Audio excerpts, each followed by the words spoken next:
What if I told you that one of the greatest empires in the Americas, an empire with millions of people, roads carved through the Andes Mountains, and armies larger than most European kingdoms, collapsed in just one afternoon? No years of war, no endless campaigns, just one day, one trap, one moment that changed history forever. This is the story of Cajamarca.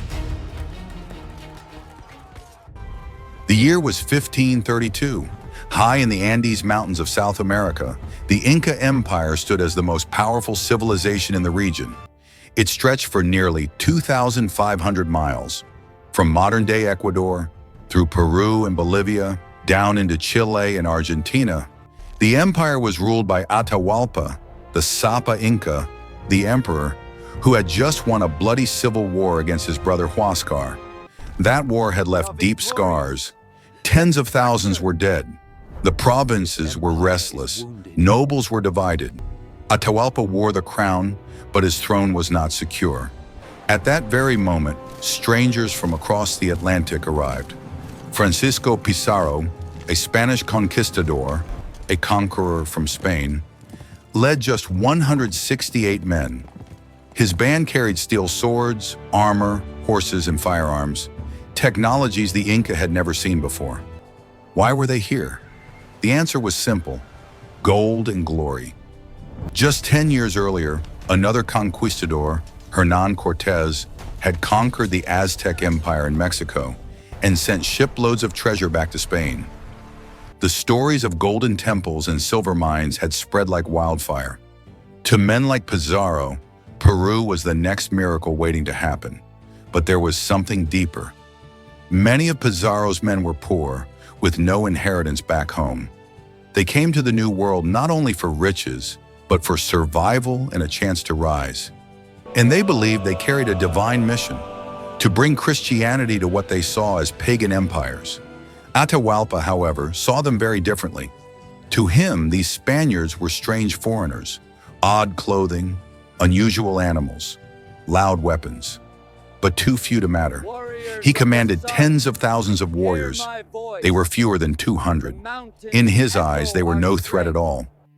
But Pizarro understood something Atahualpa did not. He had studied what happened in Mexico. He knew that with cunning, deception, and the shock of cavalry and gunpowder, even a small group of Spaniards could topple the mightiest empire. The meeting at Cajamarca would not simply be politics. It would be a collision of greed and pride, faith and fear. The stage was set. The trap was waiting. The town of Cajamarca was small, a quiet place high in the Andes. On November 15, 1532, Francisco Pizarro and his 168 men arrived there first. They set up camp inside the town's central square, surrounded by walls and narrow entrances. To Pizarro, Cajamarca was perfect, a natural stage for the trap he was preparing. The next day, Atahualpa, emperor of the Inca, approached with his army. He was returning from hot springs nearby, resting after his Civil War victories. With him came thousands upon thousands of followers, warriors, nobles, priests, and attendants. Some say his full force numbered more than 80,000 men. But here was the strange thing. Atahualpa chose not to bring them all into the town. Instead, he camped outside the walls of Cajamarca with the bulk of his army. He sent word to Pizarro that he would meet the Spaniards the next day. Why did he do this?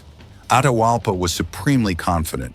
He believed his power was so great that he didn't need to crush the Spaniards in open battle. To him, this meeting was a chance to test who these foreigners were and to display his majesty. He wanted them to see the strength of the Inca, the divine ruler who commanded the sun and the mountains themselves. Inside the square, Pizarro gathered his captains, men like Hernando de Soto, who rode out to meet Atahualpa briefly, and Vicente de Valverde, a Dominican friar who would soon play a pivotal role. They were nervous. They were surrounded by thousands. One wrong move, and every Spaniard in Cajamarca would be slaughtered. But Pizarro remained calm. He told his men, "If we strike hard and fast, The shock will paralyze them. Fear will do more than our swords. That evening, the Spaniards prepared.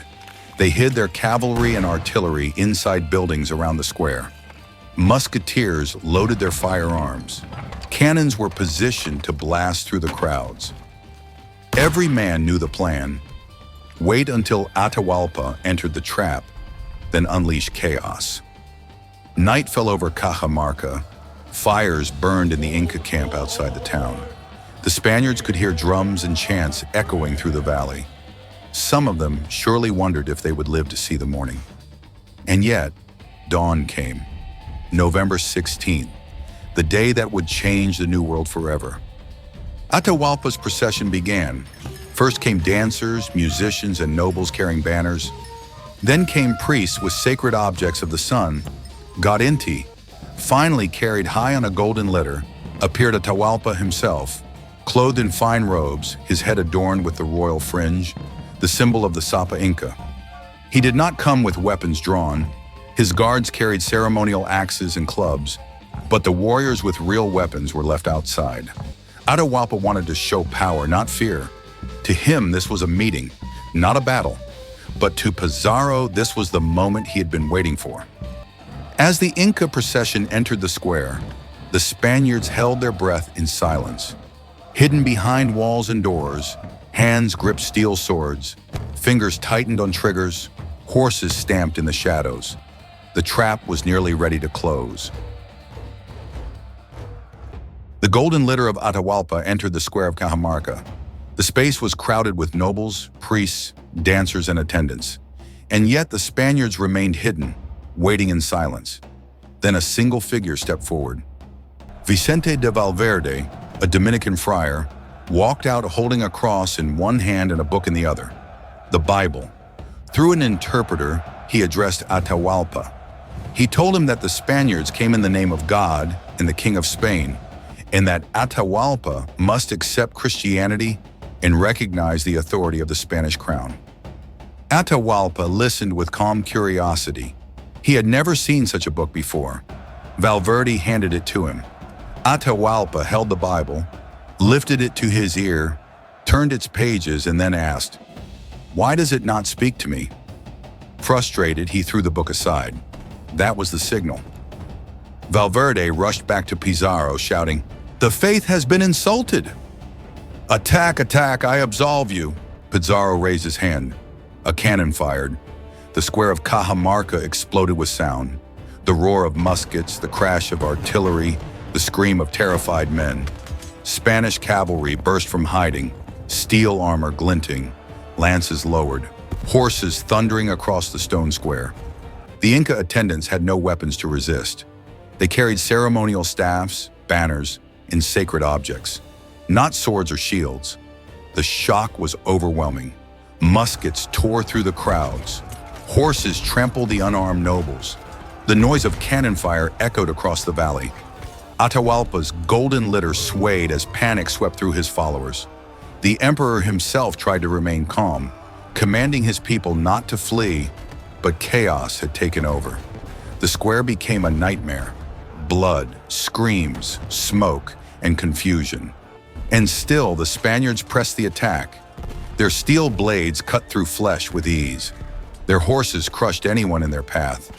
For the Inca, who had never seen cavalry before, it was like being attacked by monsters, half man, half beast.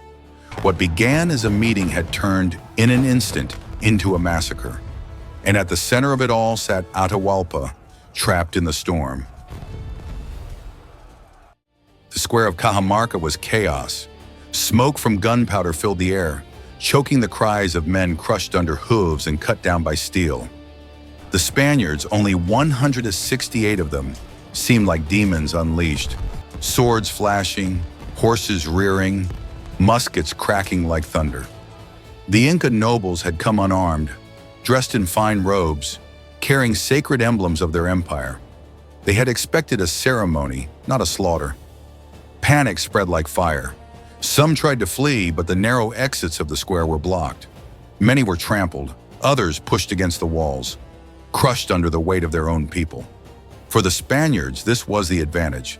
The more the Inca crowded together, the deadlier the cannons became. Each blast tore through bodies, spraying fragments of stone and blood.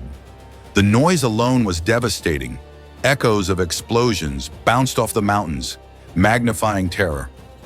Atahualpa, carried high on his golden litter, tried to maintain his dignity. He called out commands, urging his people to stand firm.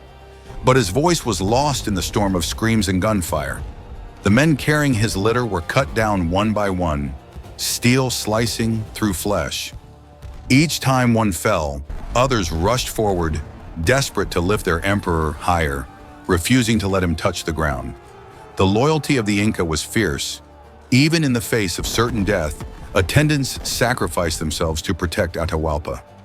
They threw their bodies in front of Spanish horses, shielding him with their own lives. But nothing could stop the onslaught. Spanish cavalry slashed through the crowd. Musketeers fired point blank into masses of terrified attendants. The smell of blood and powder hung thick in the air. Bodies piled in the square. Thousands were killed within an hour. And then came the final push. As the sun began to set, the Spaniards focused their attack on the golden litter itself. Horses circled, lances struck, swords cut down those who carried it. Finally, the weight of the slaughter became too much.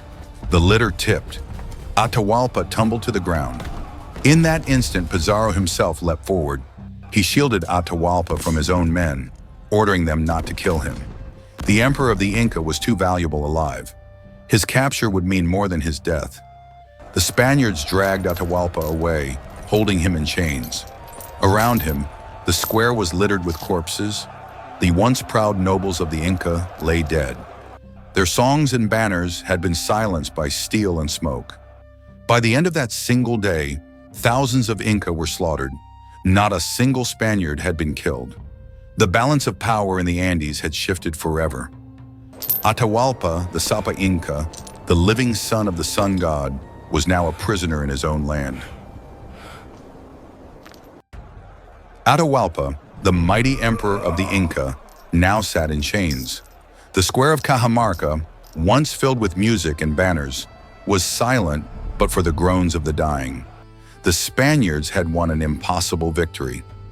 Yet for Francisco Pizarro, the true prize was not simply power, it was wealth.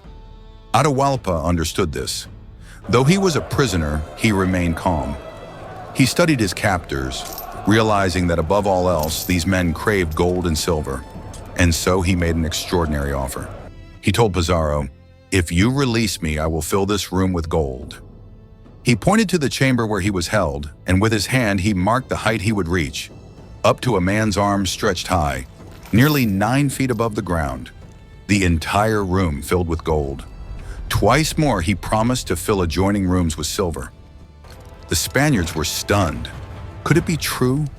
Could the Inca really produce such treasure? Word spread quickly. Messengers were sent across the empire, ordering temples and palaces to surrender their riches.